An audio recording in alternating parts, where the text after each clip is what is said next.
Hello' aspirants, welcome to competitive gigs. আপোনালোকে জানে যে বৰ্তমান সময়ত COVID-19 মহামাৰীৰ বাবে এক অচলাৱস্থাৰ সৃষ্টি হৈছে আৰু তাৰ বাবে চৰকাৰী চাকৰিসমূহৰ যি নিযুক্তি প্ৰক্ৰিয়া সেয়া বন্ধ হৈ আছে। কিন্তু এই লকডাউনে আমাৰ বাবে সোণালী সুযোগ কঢ়িয়াই আনিছে। আমি আমাৰ জ্ঞানৰ পৰিধি বঢ়াব পাৰোঁ আৰু লগতে শেহতীয়া ঘটনাসমূহৰ সৈতে নিজকে আপডেট কৰি ৰাখি আমি আমাৰ চিলেকশ্যনৰ চান্স বঢ়াব পাৰোঁ। গতিকে আমাৰ চেনেলৰ ফালৰ পৰা আপোনালোকলৈ লৈ আহিছোঁ পষেকীয়া এক কাৰেণ্ট এফেয়াৰ্ছৰ শিতান। এই কাৰেণ্ট এফেয়াৰ্ছৰ শিতানত আমি এইটো ভিডিঅ'ত লৈ আহিছোঁ আপোনালোকৰ বাবে 1 জুলাইৰ পৰা 15 জুলাইলৈ হৈ যোৱা অতি গুৰুত্বপূৰ্ণ ঘটনাসমূহ। পৰৱৰ্তী ভিডিঅ'ত আপোনালোকৰ বাবে জুলাই মাহৰ পিছৰ পৰ্যায়ৰ আমি কাৰেণ্ট এফেয়াৰ্ছসমূহ লৈ আহিবলৈ চেষ্টা কৰিম। গতিকে বলক আমি এইটো ভিডিঅ'ত 1 জুলাইৰ পৰা 15 জুলাইলৈ হৈ যোৱা কাৰেণ্ট এফেয়াৰ্ছসমূহ আলোচনা কৰোঁ। নমস্কাৰ, সকলোকে আকৌ এবাৰ স্বাগতম জনাইছোঁ আমাৰ এই চেনেলটোৰ ফৰ্টনাইটলি কাৰেণ্ট এফেয়াৰ্ছৰ প্ৰথমটো ভিডিঅ'লৈ। Okay, so' let's get started with the regionals first. প্ৰথমতে আছে India's only golden tiger spotted in Kaziranga national park. আপোনালোকে হয়তো নিউজত বা ছ'চিয়েল মিডিয়াত ৰিচেণ্টলি দেখিছে কাজিৰঙাত এটা সোণালী ৰঙৰ এজনী বাঘ ওলাইছে। So' this is not the first time. আচলতে 2014 চনতো এনেকুৱা এটা চাইটিংছৰ এটা ৰেকৰ্ড এটা ওলাইছিল, ফটোগ্ৰাফ এখন ওলাইছিল। চ' যি কি নহওক, সোণালী ৰঙৰ এই যিটো বাঘৰ এইটো কালাৰ, ই কোনো বাঘৰ কিবা ডিফাৰেণ্ট ছাব স্পেচিছ নহয়, বাঘৰ কিবা এটা বেলেগ প্ৰজাতি বা উপপ্ৰজাতি নহয়। আমাৰ যেনেকৈ স্মাৰ্টফোনৰ যেনেকৈ এটা মডেলৰে বিভিন্ন কালাৰ থাকে, সেনেকুৱা টাইপৰ কথা। এইটো জাষ্ট এটা ডিফাৰেণ্ট কালাৰ ভেৰিয়েণ্ট, ঠিক আছে। Tiger can be born golden due to a recessive gene that gets express due to inbreeding. So' gene হৈছে আমাৰ বংশগতিৰ একক। দেহৰ যিকোনো এটা কেৰেক্টাৰিষ্টিক্সৰ কাৰণে কিবা নহয় কিবা এটা জিন ৰেছপনচিবল। চ' সাধাৰণতে কি হয়, বাঘৰ এই যিবিলাক বগা কলা বা সোণালী ৰঙৰ এই যিটো গল্ডেন কালাৰ ওলাইছে, এই ৰঙৰ যিবিলাক জিন, এই জিনবিলাক ছাপ্ৰেছ হৈ থাকে। ইহঁতক কমন কালাৰ্ছৰ জিনবোৰে কমন কালাৰ্ছৰ বাবে ৰেছপনচিবল জিনবিলাকে ছাপ্ৰেছ কৰি ৰাখে। কিন্তু বৰ্তমান ডিফৰেষ্টেশ্যনৰ কাৰণে বা নগৰীকৰণৰ কাৰণে বা মানুহৰ দ্বাৰা বৰ্ধিত মানুহৰ যি কাৰ্যকলাপ, তাৰ কাৰণে কি হৈছে, টাইগাৰ্ছ কৰিডৰবিলাক ধ্বংস হৈছে, বাঘৰ যিবিলাক নেচাৰেল হেবিটেটবিলাক ধ্বংস হৈছে। গতিকে that is subsequently resulting in the decrement in their overall population. আৰু সেইকাৰণে সীমিত সংখ্যক পপুলেশ্যনৰ বাবে একেবাৰে ক্ল'জলি ৰিলেটেড ইণ্ডিভিজুৱেল টাইগাৰৰ মাজত কি হৈছে, অন্তঃপ্ৰজনন হৈছে। সিহঁতে নিজৰ মাজতে একেবাৰে কম সংখ্যক বাঘৰ মাজতে বাৰে বাৰে প্ৰজনন হৈ আছে। আৰু তাৰ ফলতে সোণালী বা কলা বা ৰঙৰ এই ৰেয়াৰ কালাৰবিলাকৰ যিবিলাক ৰিচেছিভ জিন, এই ৰিচেছিভ জিনবোৰ সিহঁতৰ বংশগতিত প্ৰকাশ পাইছে। So' for the people of Assam, for Kaziranga national park, চিয়'ৰ it's a reason to be proud, but at the same time it is also' a reason of concern. আচ্ছা, তাৰপিছত আছে গুৱাহাটী মেডিকেল কলেজত এটা প্লাজমা বেংকৰ সংস্থাপন কৰিছে ৰিচেণ্টলি। চ' ক'ভিড চিটুৱেশ্যনটোৰ পৰা প্লাজমা থেৰাপি ট্ৰিটমেণ্টটো বহুত বেছি ডিমাণ্ডত আছে, স্পেচিয়েলি ইণ্ডিয়াত। মই অলপ এক্সপ্লেইন কৰি দিছোঁ কথাটো। চ' প্লাজমা হৈছে আমাৰ তেজৰ এটা প্ৰধান উপাদান। 55% of our blood comprises of plasma. So' আমাৰ বডিত যেতিয়া ফৰেইন বেক্টেৰিয়া বা ভাইৰাছে এটাক কৰে, তেতিয়া কি হয়, দেহৰ প্ৰতিৰক্ষা যন্ত্ৰটোৱে এই ভাইৰাছবোৰৰ ইনফেকশ্যনবোৰক নিউট্ৰেলাইজ কৰিবৰ কাৰণে কি কৰে, এটা এণ্টিবডি প্ৰটিন এটা জেনেৰেট কৰে। আৰু এই এণ্টিবডিবোৰ তাৰমানে বেমাৰটো ভাল হৈ যোৱাৰ পিছতো ৰিকভাৰ্ড পেচেণ্টৰ ব্লাডত প্লাজমাত এইটো জমা হৈ থাকিয়ে যায়। চ' ইয়াত কি হয়, ক'ভিড ৰিকভাৰ্ড পেচেণ্টৰ ব্লাডৰ পৰা প্লাজমাটো এক্সট্ৰাক্ট কৰা হয় by a process call centrifugal of blood. আৰু এই এক্সট্ৰাক্টেড প্লাজমাবোৰ পিছত বেলেগ ইনফেক্টেড পেচেণ্টৰ বডিত ইনজেক্ট কৰি সুমুৱাই দিয়া হয়, বা ইন আদাৰ ৱৰ্ডছ বেমাৰটোৰ লগত যুঁজিবলৈ বডিৰ ইমিউন ছিষ্টেমক ৰেডিমেড এণ্টিবডিৰ যোগান ধৰা হয়, যাৰ ফলত পেচেণ্টৰ স্পীডি ৰিকভাৰীটো সম্ভৱ হৈ উঠে, ঠিক আছে। চ' এই এণ্টিবডি ৰিচ প্লাজমাটো এক্সট্ৰাক্ট কৰি টেম্পৰেলি ষ্ট'ৰ কৰাৰ কাৰণে এই প্লাজমা বেংকবোৰ বনোৱা হৈছে, ঠিক আছে। আমাৰ গুৱাহাটীত যিটো বনালে GMCত, এইটো। তাৰপিছত নেক্সট আছে, central government has decided to set up the first bamboo industrial park in north east Dima Hasao district. So' Dima Hasao district হৈছে আগৰ উত্তৰ কাছাৰ পাহাৰ জিলা। আৰু এই বেম্বো ইণ্ডাষ্ট্ৰিয়েল পাৰ্কৰ এই আইডিয়াটো, এইটো এটা নতুন unique concept and first of its kind. আগতে এনেকুৱা কেতিয়াও দেখা নাই। আৰু এই প্ৰজেক্টটো বহুত ডাঙৰ আচলতে, প্ৰায় 75 হেক্টৰ লেণ্ড এৰিয়াত 50 কোটি টকাৰ বাজেট, ঠিক আছে। চ' কেনেকৈ ইমপ্লিমেণ্ট হয়, কি হয়, সেইটোতো বাৰু সময়ে ক'ব, দেখা যাব। তাৰপিছত 4 নম্বৰত আছে, Assam government has decided to upgrade Dihing Patkai wildlife sanctuary into a national park. দিহিং পাটকাইৰ কথা আপোনালোকে শুনিয়ে আছে। তাৰে কয়লা খননৰ এক্টিভিটিজৰ বাবে চাৰিওফালে বহুত প্ৰতিবাদো সাব্যস্ত হৈছে ৰিচেণ্টলি। চ' একেবাৰে ৰিচেণ্টলি অসমৰ মুখ্যমন্ত্ৰীয়ে তেওঁ তাত কয়লা খননৰ ওপৰত ইনকুৱাৰী কৰিবৰ কাৰণে অৰ্ডাৰ দিছে আৰু বন মন্ত্ৰীক তাত গৈ এটা ফিল্ড ছাৰ্ভে কৰিবৰ কাৰণেও কৈছে। আৰু ইয়াত যে দিহিং পাটকাই অভয়াৰণ্যৰ পৰা নেশ্যনেল পাৰ্কলৈ আপগ্ৰেড কৰাৰ কথা কৈছে, চ' এই আপগ্ৰেডেশ্যনটো আচলতে কি ৱাইল্ড লাইফ চেঞ্চুৰী বা অভয়াৰণ্যত কি হয় সৰু সুৰা হিউমেন এক্টিভিটিজ এলাউ কৰে, ঠিক আছে, চৰকাৰৰ ফালৰ পৰা।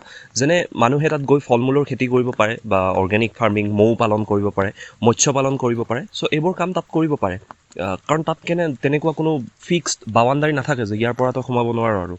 কিন্তু নেশ্যনেল পাৰ্কৰ এটা ফিক্সড বাউণ্ডাৰী থাকে, আৰু নেশ্যনেল পাৰ্কত human activities its completely prohibited. So' unless if you are not a tourist আপুনি তাত সোমাব নোৱাৰে।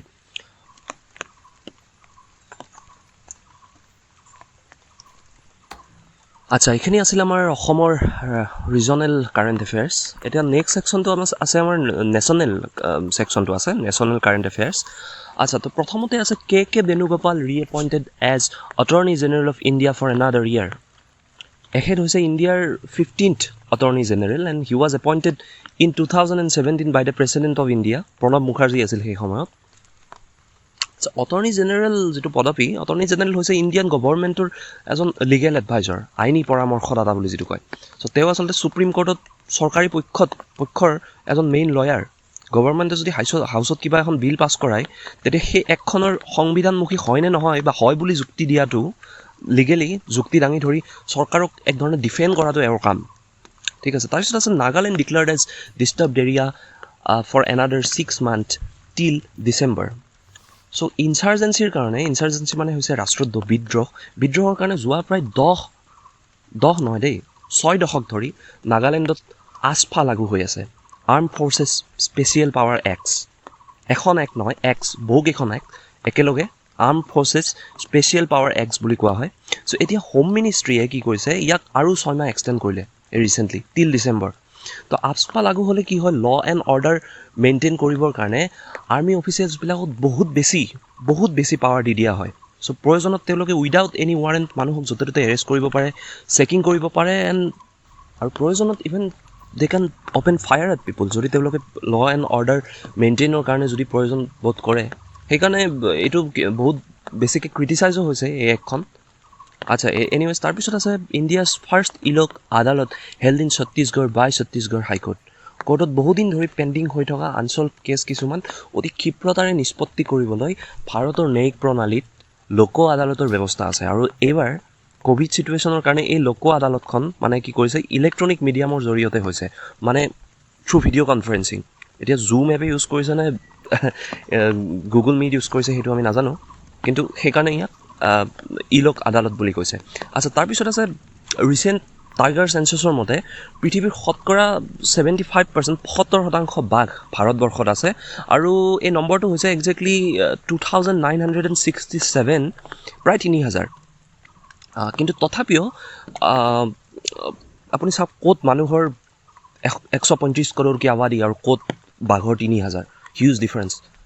আচ্ছা, ইয়াতে 2030 চনলৈ ভাৰতবৰ্ষত ৰেলৱে ট্ৰেকৰ সম্পূৰ্ণ বৈদ্যুতিকৰণেৰে ইণ্ডিয়ান ৰেলৱে ৱৰ্ল্ডৰ সৰ্ববৃহৎ ৰেলৱে হ'ব বুলি দাবী কৰিছে ৰেল মন্ত্ৰালয়ে। বাই দ্য ৱে, ৰেলৱে নেটৱৰ্কৰ টোটেল লেংথ বা ছাইজৰ পৰা, ৰেলৱে ট্ৰেকৰ টোটেল লেংথৰ পৰা বৰ্তমান US ৰেলৱে ৱৰ্ল্ড লাৰ্জেষ্ট। তাৰপিছত ৰাছিয়া আহে চাগে, তাৰপিছত চাইনা, আৰু তাৰপিছত চাগে ইণ্ডিয়া আহে। ইণ্ডিয়া 4th পজিশ্যনত আছে। আচ্ছা, ইয়াত ফিচাৰী ডিপাৰ্টমেণ্টে মৎস্য সম্পদ নামৰ নিউজ লেটাৰ এখন লঞ্চ কৰিছে। In Madhya Pradesh 24,000 migrant laborers have got permanent employment through the Rozgar Setu portal. আপোনালোকে এই মাইগ্ৰেণ্ট লেবাৰ ক্ৰাইচিছটোৰ লকডাউনৰ ভিতৰত শুনিছে। চ' MP গভৰ্ণমেণ্টে, মধ্যপ্ৰদেশ চৰকাৰে কি কৈছে, প্ৰথমতে এই লকডাউনৰ মাইগ্ৰেণ্ট লেবাৰবিলাকৰ ছাৰ্ভে কৰিছে, আৰু পিছত তেওঁলোকৰ অৰ্হতা আৰু দক্ষতা অনুযায়ী, তেওঁলোকৰ স্কিল আৰু এফিচিয়েঞ্চি অনুযায়ী তেওঁলোকক ৰোজগাৰ সেতুৰ জৰিয়তে নিযুক্তি দিছে। এটা খুব ভাল পদক্ষেপ। আচ্ছা, এইটো স্কিপ মাৰিলোঁ।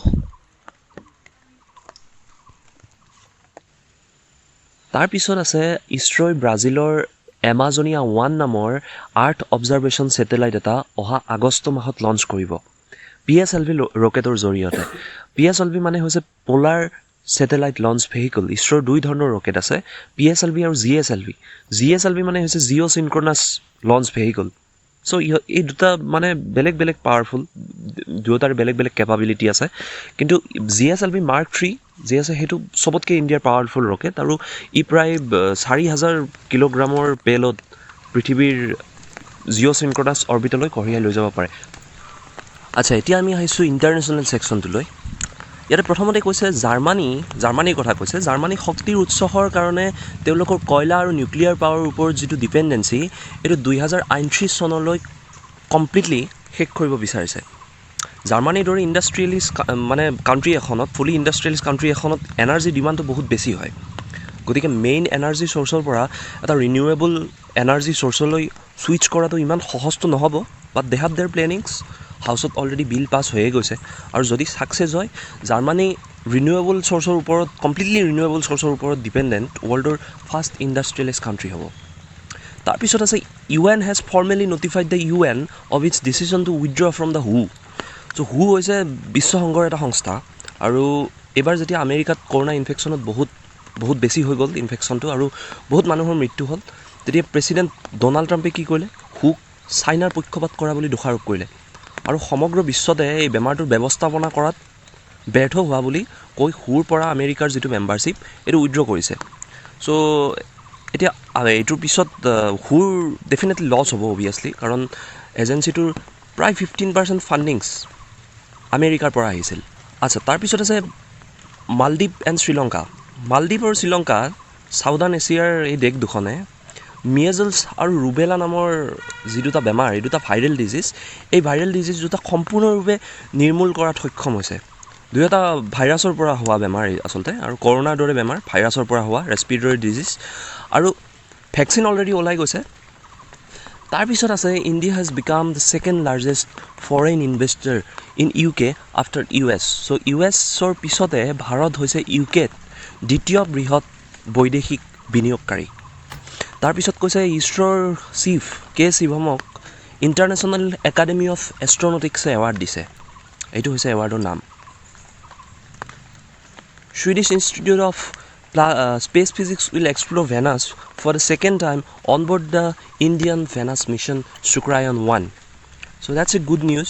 2023 চনলৈ শুক্ৰ গ্ৰহলৈ যোৱাৰ পৰিকল্পনা কৰিছে ইণ্ডিয়াই। এইটো চাগে এটা জইণ্ট মিছন হ'ব। এতিয়া মিছনটো মেইনলি অৰ্বিটাৰ মিছন, মানে ছেটেলাইট এটা পঠাব, সেইটোৱে শুক্ৰ গ্ৰহত প্ৰদক্ষিণ কৰিব অৰ্বিটত থাকি, ইয়াত কোনো লেণ্ডাৰ নাথাকে। আৰু মিছনটোৰ মেইন অবজেক্টিভ হৈছে শুক্ৰ গ্ৰহৰ পৃষ্ঠভাগ আৰু তাৰ বায়ুমণ্ডলটো, তাৰ ছাৰ্ফেচটো আৰু এটমস্ফিয়াৰটো ষ্টাডি কৰাটো। আচ্ছা, এইটো স্কিপ কৰিলোঁ। আচ্ছা, তাৰপিছত আছে Boeing has delivered Apache and Chinook helicopter to Indian air force. Boeing হৈছে আমেৰিকান কোম্পানী এটা, ইহঁতে এয়াৰপ্লেনছ আৰু হেলিকপ্টাৰ্ছ, ৰকেট, ছেটেলাইট এইবোৰ মেনুফেকচাৰ কৰে। চ' এইখিনি আছিল আমাৰ ইণ্টাৰনেশ্যনেল কাৰেণ্ট এফেয়াৰ্ছ। ইয়াৰ পিছত স্পৰ্টছৰ এটা ছেকশ্যন আছে, আপোনালোকে সেইকেইটা নিজে পঢ়ি ল'ব, PDF-টো দিয়া আছে। আমি আহিছোঁ এতিয়া মিক্সেলিনিয়াছ ছেকশ্যনটোলৈ। আচ্ছা, প্ৰথমতে কেজং ডি থাংডক, এখেত হৈছে অৰুণাচল প্ৰদেশৰ এগৰাকী ইণ্ডিপেণ্ডেণ্ট ফিল্ম মেকাৰ। চ' এই বৰ্ষৰ দাদা চাহেবে ফাল্কে বঁটা লাভ কৰিবলৈ সক্ষম হৈছে তেওঁৰ চি লুপ নামৰ ডকুমেণ্টাৰী ফিল্ম এখনৰ কাৰণে। চ' অৰুণাচল প্ৰদেশত এটা কমিউনিটি আছে, চেৰটুকপেন কমিউনিটি, CRTUKPEN, আৰু এই কমিউনিটিটোৰ এটা ট্ৰেডিশ্যন আছে, তেওঁলোকে পাহাৰৰ ওপৰলৈ হানি হাণ্টিং কৰিবৰ কাৰণে যায়। চ' হানি হাণ্টিং মানে হৈছে মৌ পাৰিবলৈ যায়, পাহাৰৰ ওপৰৰ ৰকি হিলটপছবিলাকত তেওঁলোকে মানে মৌ পাৰিবলৈ যায়, আৰু সেই ট্ৰেডিশ্যনটোৰ ওপৰত এই 25 মিনিটৰ এই ডকুমেণ্টাৰী ফিল্মখন বনাইছে, আৰু তাৰ কাৰণে তেওঁ দাদা চাহেব ফাল্কে বঁটা লাভ কৰিবলৈ সক্ষম হৈছে।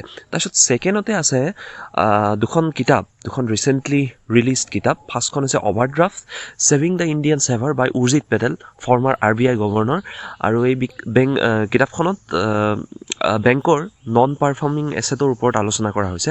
আৰু ছেকেণ্ডখন হৈছে Mahavir the soldier who never died, a book on Indo Chinese battle of 1962, authored by AK Srikumar. তাৰপিছত ডক্টৰছ ডে আৰু ৱৰ্ল্ড পপুলেশ্যন ডে, এই দুটা ইম্পৰ্টেণ্ট ডেটছ মনত ৰাখিব।